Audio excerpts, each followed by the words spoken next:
नमस्कार, state bus news में आपका स्वागत है। मैं हूं प्रतिमा शाह। आइए बढ़ते हैं आज की तमाम खबरों की ओर।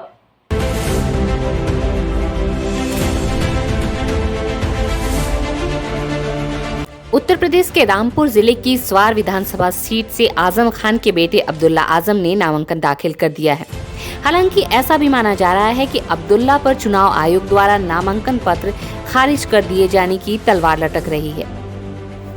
वहीं नामांकन में दो अलग अलग जन्म प्रमाण पत्र विवाद पर अब्दुल्ला आजम ने कहा कि 29 को उनकी स्क्रूटनी होनी है, जो होगा सबको पता चल जाएगा।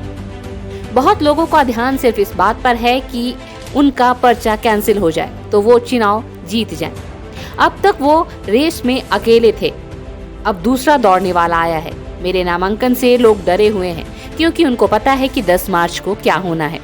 वहीं अब्दुल्ला आजम ने कहा कि अपने विरोधियों से कहूंगा कि वो मजबूती से चुनाव लड़े। अगर मैं गलत हूं तो मुझे हराएं।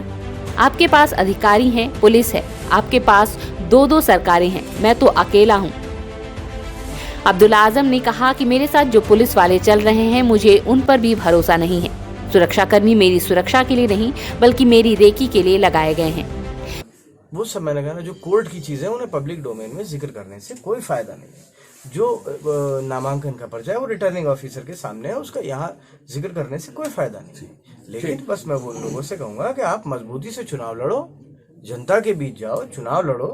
अगर मैं गलत हूँ मुझे हराओ, कब मना कर रहा हूँ आपसे। भाई आपके साथ अधिकारी हैं, आपके साथ पुलिस है, आपके साथ दो सरकारें हैं, मैं तो अकेला हूँ, मेरे साथ तो कोई भी नहीं है।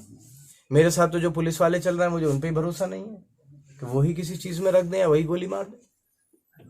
मैं तो अकेला हूँ। आपको अपनी सुरक्षा से भी खतरा है?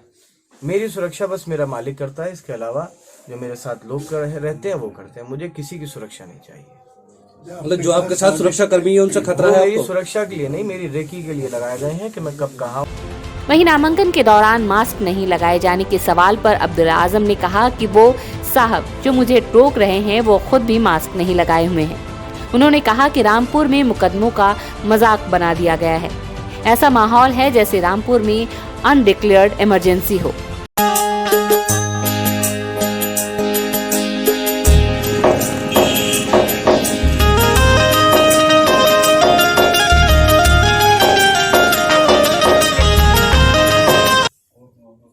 और जिस तरीके से पुलिस की कार्यवाही रामपुर वालों के ऊपर हो रही है, जिस तरीके से रेड कार्ड बांटे जा रहे हैं, जिस तरीके से शरीफ लोगों को एक साथ 16 के लिए उनके नोटिस भेजे जा रहे हैं, इलीगली उनको उठाया जा रहा है, धमकाया जा रहा है, मेरे ख्याल से ऐसे निष्पक्ष चुनाव होना बहुत मुश्किल है।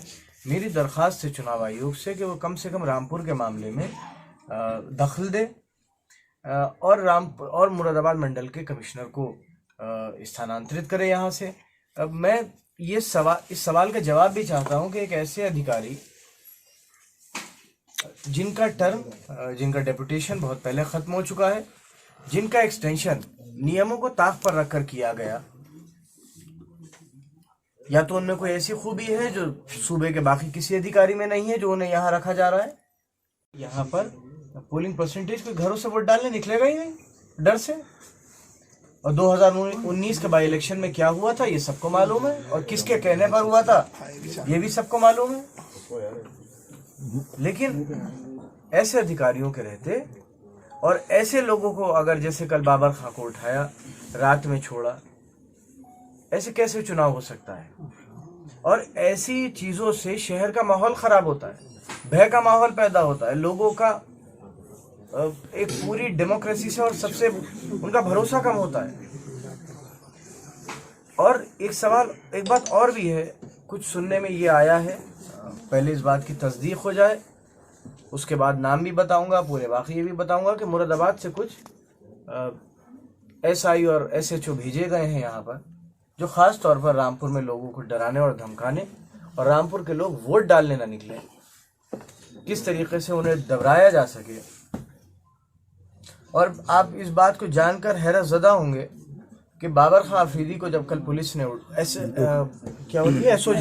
SOG ने उठाया तो उनसे सवाल क्या किए कि भाई तुम वीडियो क्यों डाल रहे हो, तुम उनके हक में फेसबुक पोस्ट क्यों डाल रहे हो, तुम उनके हक में वीडियोस क्यों डालते हो। वो तुम्हारे घर क्यों आए थे? अगर ऐसे लोगों को उठाया जाएगा तो ये निष्पक्ष चुनाव नहीं होगा। अच्छा अब्दुल्ला, कौन कौन से अधिकारी हैं जो आप हटाने की उनकी बात नहीं, हम तो एक ही अधिकारी हैं जो कमिश्नर हैं इस मंडल के, उनके लिए कह रहे हैं चुनाव आयोग से कि उन्हें हटाया जाए। उनके रहते निष्पक्ष चुनाव नहीं हो सकता। हमने 19 के बाई इलेक्शन में भी कहा था, पार्लियामेंट में भी कहा था कि उनके रहते नहीं हो सकता निष्पक्ष चुनाव। और अगर मैं तो सरकार से भी ये सवाल है कि ये तो बताना पड़ेगा ना कि एक शख्स जिसके एक्सटेंशन का टाइम पूरा हो चुका हो, जिसका एक्सटेंशन डीओपीटी के नियमों को ताक पर रखकर अगर आगे बढ़ाया गया हो, ऐसे शख्स में ऐसी कौन सी खूबी है जो सूबे का बाकी कोई अधिकारी वो काम नहीं कर सकता? भाई और भी कमिश्नर लेवल के अधिकारी हैं, हमें किसी से एतराज नहीं, जो कोई भी आएगा अपना काम करेगा। लेकिन अगर मंडल के सबसे बड़े अधिकारी के दफ्तर में बैठकर ये बात तय होगी कि कौन प्रत्याशी कहाँ से लड़े, किस मोहल्ले से किस आदमी को उठाना है, तो मेरे ख्याल से ये बात ठीक नहीं है। सच आप भी जानते हैं, सच मैं भी जानता हूँ। और मेरी चुनाव आयोग से यही दरख्वास्त है कि ऐसे अधिकारियों को तत्काल हटाया जाए ताकि लोगों का लोकतंत्र में विश्वास बढ़े और एक निष्पक्ष चुनाव हो। ज़्यादा से ज़्यादा लोग वोट डालें, अपने वोट के अधिकार का इस्तेमाल करें। और जिसके अधिकारी हैं इस मंडल में जिनके रहते निष्पक्ष चुनाव नहीं हो सकता, चुनाव आयोग में भी इस बात की शिकायत कर दी गई है और आगे भी कर रहे हैं। जो भी तरीक़ा उसका मुमकिन है उसके थ्रू। कल एक वाक़या पेश आया। एक मजबूत वर्कर हैं, एक मजबूत ज़िम्मेदार समाज के लोग हैं।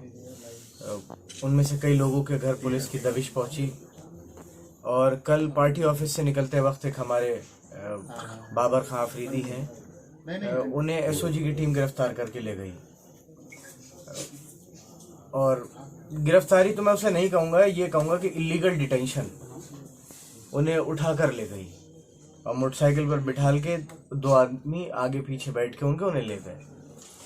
उसके बाद जब उनके लोग एसओजी दफ्तर गए, समाजवादी पार्टी के खुद जिम्मेदार एसओजी दफ्तर गए, तो इस बात के लिए मना कर दिया गया कि हम किसी को नहीं लेके आए। तो उनके परिवार वालों ने फिर ये कहा कि अगर आप नहीं लेके आए हैं, क्योंकि जब उन्हें उनकी गाड़ी से उतारा गया तब ड्राइवर मौजूद था, उसने फौरन घर को इत्तला करी कि अगर आप नहीं लेकर आए हैं तो फिर इसका मतलब है कि हमारा घर का शख्स या फर्द किडनैप हुआ है, तो आप हमारी किडनैपिंग की तहरीर लीजिए। उसके बाद फिर एक सीसीटीवी फुटेज में साफ साफ एसओजी के लोग बाबर खां अफरीदी को ले जाते हुए दिखे। उसके बाद एसओजी ने ये माना कि हाँ हमारे पास है। उसके बाद डीएम साहब से मिलने का वक्त मांगा, उनसे भी मुलाकात की जा रही है। एसपी साहब से भी वक्त मांगा, उनसे भी मुलाकात की जाएगी। और जहाँ जहाँ पर बड़े अधिकारियों को इसकी इंफॉर्मेशन भेजी जा सकती थी, जिस माध्यम से फ़ौरन भेजी। लेकिन मेरा कहना यह है, और रात में आते आते उन्होंने ये कहा हाँ छोड़ दिया। तो मेरे ख्याल से ये बताना चाहिए कि गिरफ्तार क्यों किया था या इलीगली उठाया क्यों था। और चलिए, आज एक शख्स है, कल कोई और होगा, परसों कोई और होगा। भारतीय जनता पार्टी के उम्मीदवार और जो कांग्रेस पार्टी के उम्मीदवार हैं रामपुर के, उनके साथ मिलकर इस मंडल के एक अधिकारी ने लिस्टें बना बनाकर हर थाने में और हर चौकी में दे दी हैं। और शायद पहली बार ऐसा हुआ है कि कोई कमिश्नर लेवल का अधिकारी बूथों की निरीक्षण के लिए गया है और उसने अलग कुछ निर्देश दिए हैं, और जिस तरीके से पुलिस की कार्रवाई रामपुर वालों के ऊपर हो रही है। रामपुर से वासिक खान की रिपोर्ट। तो मैं जनपद रामपुर जनपद वासियों को इस गणतंत्र दिवस की ढेर सारी शुभकामनाएं देता हूं और साथ में इस जनपद के समस्त जनपद वासियों से एक अनुरोध करूंगा कि वो इस महामारी जो चल रही है पूरे भारतवर्ष में क्या पूरे संसार में, उससे जो है अपने आप को सुरक्षित रखेंगे और मास्क पहनेंगे, डिस्टेंस मेंटेन रखेंगे और साथ ही साथ जो है चुनाव की प्रक्रिया में बढ़ चढ़ कर हिस्सा लेंगे और ज़्यादा से ज़्यादा मतदान करेंगे, जिससे कि इस महासंग्राम का जो है उसका लाभ भी उठाएं और सही व्यक्ति का चुनाव करते हुए इस प्रदेश में सरकार का गठन करेंगे। इसमें अपना योगदान प्रस्तुत करेंगे। इसी के साथ में पुनः जो है जनपद वासियों को गणतंत्रता दिवस की ढेर सारी शुभकामनाएं देता हूँ। धन्यवाद। जय हिंद।